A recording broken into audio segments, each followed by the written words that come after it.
Hello YouTube, happy November. This is Point Shooter doing a channel update. Sorry I've been away for a while. I moved into a new apartment recently. Things have just been pretty hectic getting moved out of my old place. Still haven't even set up internet in the new place. So things have been pretty busy lately, but I wanted to do a quick channel update and talk about some new projects. Number one, I want to do a series on vehicle preparedness, and you can see four things here: a wool blanket, quart of water, mag light, and a first aid kit. And I think that if every vehicle had a basic kit like this in their trunk year-round, the highways would be a safer place, and people who became stranded in short-term situations would fare a lot better. Talking about ice on the highways, blizzards, things like that. Even just getting stuck overnight waiting for a repair truck to come, waiting a few hours. So that's something I want to talk about in a separate video. And I wanted to talk about some knives that I've been working with and reviewing.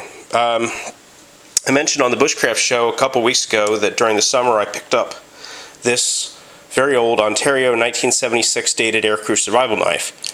Unfortunately, everything including the pommel is very loose on it, and it has no edge and also a bent tip. This one I really don't want to do a lot of work to. In fact, I really like it the way I found it, and you can see the sheath is missing the pocket and the strap. But I could put a micro bevel on it and it would change the overall appearance that much, but I really didn't plan on using this knife as much as having it as a collector's item. But I am working on doing a little bit of restoration here and there on it, cleaning up the handle a little bit. Second one that I picked up there is this old TL29 electrician's knife. Some people call it a splicing knife, some people call it a Klein knife. This one happens to be made by Camillus. And you can see how worn down that blade is.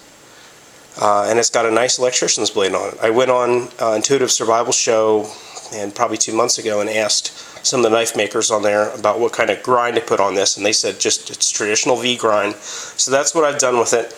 But what is odd to me is that there's a small, like a splicing section here, and the tip is dulled. I'm trying to get my hands on a new in-box one to figure out exactly what the original grind would have been like on these knives, at least as far as the unsharpened portions. So that's a pretty cool little knife. It's got a lot of wear and tear behind it, but I like it. I love any of the older style with a bail at the back. Another thing I picked up, a small brass escape and evasion compass, U.S. military issue. I'm guessing this one, well, I know this one is post-World War II. I don't know exactly how old it is, but I have always loved this style compass. So I finally got one of those. I wanted to talk a little bit about the Harbor Freight survival knife. This is the second time I guess you guys have seen it on camera. The first one was I talked about chopping all that wood, doing the wood testing with it. And I've put this through its paces for a good 8 months now, and it's held up wonderfully. In fact, if I was going to take a single knife, this probably would still be it. I'm also just past a year on the Becker BK7 now. It's still held up just as well. You can see I ground a spot for the ferro rod on the back. I got the grind exactly where I want it. Mostly a V grind, but with just a slight convex to it. I don't like convex unless it's going to be a major chopper, and that's what this is. Then, of course, favorite new knife in my lineup, the Jeff White custom 18th century French trade knife, as sent to me by Northern Woodsman, also known to many of you as Mike the Bushcrafter. I get a smile every time I use this knife, whether it's cutting vegetables or cutting wood. I really have enjoyed using this knife. So, back to my my new project. I think that if more vehicles on the road had a wool blanket, flashlight, couple quarts of water, and a first aid kit, I think that the highways would be a safer place. And I think that a lot of people that are stranded in short-term survival situations would do a lot better. Do I think that a kit like this is all that you should have in your vehicle? No, but it's a start. I think that you can take survival one of two ways. You can take it as a minimalist, and your whole survival kit fits into a tin can, and then you could take it as far as that your entire trunk is the survival kit. And I think that's going too far. So there's got to be a balance in between, and I hope to break that out into some videos at some point.